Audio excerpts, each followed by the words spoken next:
ہم سب کی رہنمائی کے لیے ہمارے سامنے بیان کر دیا ہے، اور ہماری بقا اور بھلائی اسی میں ہے کہ ہم اس بات کو ایسے ہی مان لیں۔ پوری ویڈیو کو آخر تک ضرور دیکھیے گا، آدھی بات سن کے اپنی طرف سے فیصلے نہ کیجیے گا۔ تو سوال آیا ہے، یہ علامہ بنوری ٹاؤن کی آفیشیل ویب سائٹ کے اوپر یہ فتویٰ آپ کو بڑی آرام سے مل سکتا ہے، لنک انشاءاللہ میں ڈسکرپشن میں ڈال دوں گا۔ تو سوال کیا ہے؟ کیا آپ کے ادارے نے PUBG گیم کے بارے میں کوئی فتویٰ دیا ہے؟ مجھے واٹس ایپ پر موصول ہوا مگر یقین نہیں آ رہا، برائے مہربانی صحیح بات سے آگاہ کریں۔ جواب: واضح رہے کہ PUBG گیم کئی طرح کے شرعی و دیگر مفاسد پر مشتمل ہے۔ اس کے کھیلنے میں نہ کوئی دینی اور نہ ہی کوئی دنیاوی فائدہ ہے، مثلاً جسمانی ورزش وغیرہ۔ یہ محض لہو و لعب اور وقت گزاری کے لیے کھیلا جاتا ہے، جو لایعنی کام ہے، اور اس کو کھیلنے والے عام طور پر اس قدر عادی ہو جاتے ہیں کہ پھر انہیں اس کا نشہ سا ہو جاتا ہے، اور ایسا انہماک ہوتا ہے کہ وہ کئی دینی بلکہ دنیاوی امور سے بھی غافل ہو جاتے ہیں۔ شریعت مطہرہ ایسے لایعنی لہو و لعب پر مشتمل کھیل کی اجازت نہیں دیتی،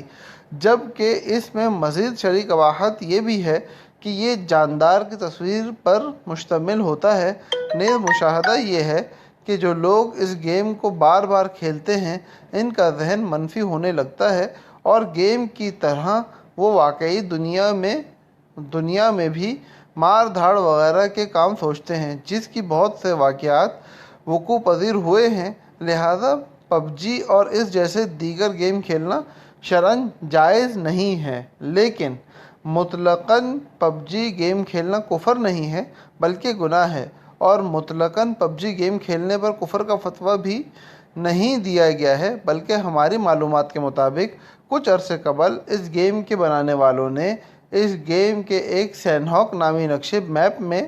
ایک نیا موڈ متعارف کرایا، جس کا نام مسٹیریس جنگل موڈ تھا، جس میں صحت اور اسلحہ حاصل کرنے کے لیے ایک آپشن بتوں کی عبادت کرنا بھی تھا۔ یعنی جس طرح پاور حاصل کرنے کے لیے انرجی ڈرنک، میڈیکل کٹس وغیرہ گیم میں موجود ہیں، اسی طرح سانحاک کے اس خاص موڈ میں بتوں کی تعظیم بھی پاور حاصل کرنے کا ایک طریقہ ہے، البتہ لازمی نہیں ہے۔ یعنی اگر کھلاڑی اس سے پاور حاصل نہ کرے تو بھی وہ گیم کھیل سکتا ہے، اگرچہ یہ ممکن ہے کہ اس سے اس کی کارکردگی میں فرق آئے گا۔ البتہ اس اپڈیٹ پر بہت سے مسلمانوں کی طرف سے اعتراض اور گیم کے بائیکاٹ کرنے کے نتیجے میں چند دنوں بعد ہی اسے گیم سے ہٹا دیا گیا تھا۔ اس خاص موڈ میں بتوں کے سامنے پاور کے لیے جھکنے والی صورت سے متعلق سوال آیا تھا، اور اسی کا جواب دیا گیا تھا، اور ممکن ہے کہ کسی زمانے میں اپڈیٹ میں یہ دوبارہ شامل ہو جائے۔ اس لیے اب اس سارے تناظر میں مسئلے کا حکم یہ ہے: مطلقاً PUBG گیم کھیلنا ناجائز ہے، لیکن اس کو کھیلنے والا دائرہ اسلام سے خارج نہیں ہوتا، خواہ اس نے سانحاک کے نقشے میں کھیلا ہو، اور اگر کسی نے سانحاک کے نقشے کے جنگل موڈ میں کھیلا ہو لیکن بتوں سے پاور حاصل نہیں کی ہو، تب بھی وہ دائرہ اسلام سے خارج نہیں ہوا۔ البتہ اگر کسی نے عمداً پاور حاصل کرنے کے لیے پلیئر کو بت کے سامنے جھکایا ہو، تو چونکہ پلیئر در حقیقت کھیلنے والے کا عکاس اور ترجمان ہے، اور کھیلنے والا اس کو جس طرح چلائے وہ اسی طرح چلتا ہے، اپنے اختیار سے کچھ نہیں کر سکتا، اور کوئی ایسی خاص ضرورت بھی نہیں ہے کہ پلیئر کو بت کے سامنے جھکایا جائے، اور شریعت نے بعض ایسی چیزیں جو کفر کی علامات اور خصائص ہیں، ان کے کرنے پر مطلقاً کفر کا حکم دیا ہے، اگرچہ ان کا قصد و ارادہ نہ ہو، جیسے بتوں کے سامنے سجدہ کرنا، قرآن مجید کو گندگی میں پھینکنا وغیرہ۔ اس لیے اس خاص صورت میں تجدید ایمان اور تجدید نکاح کا حکم دیا گیا ہے۔ نیز اطلاعات کے مطابق سانحاک اس خاص نقشے میں ایک خاص علاقے کے لوگوں کے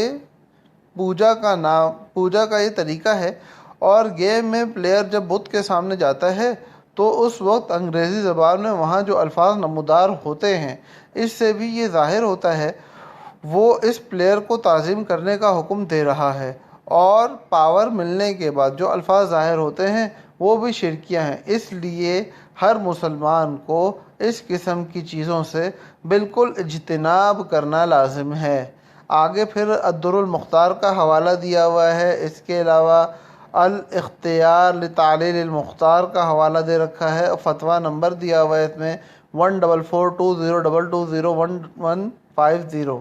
تو یہ پورا فتویٰ ہمارے سامنے تفصیل کے ساتھ آ گیا ہے۔ اس کے بعد جس کی سمجھ میں جو بات نہ آئی ہو وہ دارالفتہ سے رجوع کر کے بڑی آرام سے اپنے مسئلے کو حل کر سکتا ہے، لیکن اپنی طرف سے فتوے جاری کرنا، اپنی طرف سے مفتیان کرام کے خلاف باتیں کرنا اور بہت ساری ایسی بیجا باتیں کرنا کہ جن کا آپ کو خود کو بھی پوری طرح علم نہ ہو، یہ نہ صرف یہ کہ ہماری جہالت پہ علامت ہے، بلکہ ہمارے اسلام کے حوالے سے عدم احتیاط پہ بھی علامت ہے۔ تو کوشش کرنی چاہیے کہ محتاط رہیں، احتیاط کریں اور اپنے علماء کی قدر کریں اور ان مفتیان کرام سے رہنمائی لے کے